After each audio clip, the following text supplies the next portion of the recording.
Proportionality's aim is that students will be able to represent proportional relationships as a table, graph, equation, and verbal description using the constant of proportionality. The constant of proportionality means the constant value, or same, that's what constant means, same value of the ratio of two proportional quantities x and y, or any other variables. A constant rate of proportionality is the same as a unit rate where it passes through the origin 0, 0. So what we're going to look at is a table, graph, equation, and verbal description for the same situation. So here's the given information, the situation.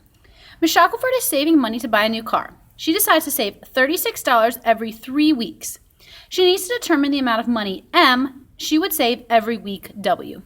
We can start with any one of these. We don't have to start with the graph or the table. We can start with the equation or the verbal description. Whichever one we start with, the first thing we need to find out is what my constant of proportionality is, or my unit rate.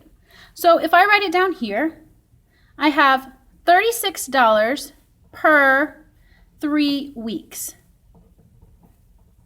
So I saved $36 every 3 weeks. Every tells me that we're looking at a unit rate. Well, what I want to find out is how much do I save every 1 week? So of course we know that we just divide 36 divided by 3. That gives you 12. So $12 per week, per 1 week. There's an invisible 1 right there. We don't necessarily need to write it. $12 per week. So if I fill in my table first, this is a 0, got cut off by the whole bunch. In week 0, I've saved $0. W stands for weeks. M stands for money. So at 0 weeks, at the beginning, I haven't saved any money. After 1 week, well, I saved $12 each week. So after 1 week, I've saved $12. After 2 weeks, I've saved another $12. So 12 plus 12, which will be 24. After 3 weeks, I've saved another $12. So now I'm at $36. After 4 weeks, I've saved another $12. Now that's $48. After 5 weeks, I've saved another $12. That's $60. So in 5 weeks, I saved $60. Let's move over now and graph it. I know that weeks can't be negative, and money, here I don't have any negative money. So I'm going to just use my first quadrant, or my L-shaped graph. Now the first thing I need to do is label my axes. Here's my y-axis, here's my x-axis. I'm going to put the x, the first value on the x-axis down here. So I'm going to label this number of weeks. Then I'm going to put my y value on my y-axis, or my money. So here I'm going to put amount of money. It's very important that we label our graph correctly. Next, I need to put on a scale. Well, here I see the weeks go from 0 to 5. So I'm going to skip 1 each time. So I'll start here at 0, skip 1, 1, skip 1, 2, skip 1, 3, skip 1, 4, skip 1, 5, and I'll just add 1 extra, skip 1, 6. The reason I could skip 1 is because I wanted to spread them out over the whole graph, and I only needed to get up to 5. On my y-axis, my amount of money, I need to get up to 60. So I'm not going to be able to skip 1, and I'm not going to be able to go by 1s. I think maybe I'll try to go by 5s. Let's see if that'll work. 5, 10, 15, 20, 25, 30, 35, 40, 45, 50, 55, 60. Yep, that would be enough space. So I'm going to write 5, 10, 15, 20, 25, 30, 35, 40, 45, 50, 55, 60. Now that I've labeled my graph, I'm ready to plot my points. So I have 0, 0. That's right here at the origin. Don't have any money at the beginning.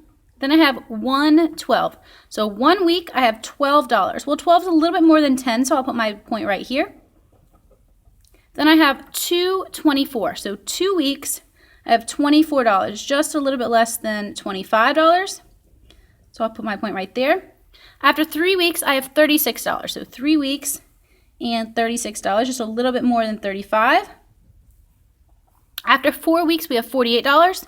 4 weeks, $48. That's in between 45 and 50. As you can see, this is going to be a straight line. That makes sense because I'm saving $12 every single week. And after 5 weeks, I have $60. So I'm going to go ahead and put my point at 5 weeks and 60.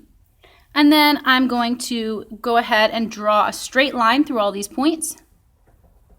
And I'm going to put an arrow at the end because this keeps on going. We don't know how long I'm going to keep saving money for. So now I've done my table and my graph. Now I need to work on my equation and my verbal description. I think it's actually easier to start with the verbal description. So if I was to describe what's going on here, I would say, Miss Shackelford saves $12 each week or per week. And then I need to explain what that means exactly. So I'm going to say that means that she starts, you always want to tell me what I start with. She starts with $0 and adds $12 every week. So there's two really key pieces of information here. Where I start and what changes each week or each month or each year. So I start with $0 and add $12 every week. Now we're ready to write my equation. I know if I go back up here, I see that amount of money is M and weeks is W. So I'm going to just write that again so I don't forget. M equals amount of money and W stands for the number of weeks. Now I need to write an equation. I know that the amount of money M that I have is equal to, well, $12 per week. So $12 times the number of weeks I have.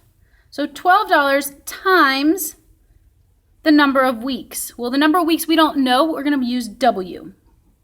So the amount of money is equal to 12 times, there's an invisible multiplication here, the number of weeks. And that makes sense from what we looked up here. If you have 3 times 12, well, you get 36. So it exactly makes sense. Now it's time for you to practice.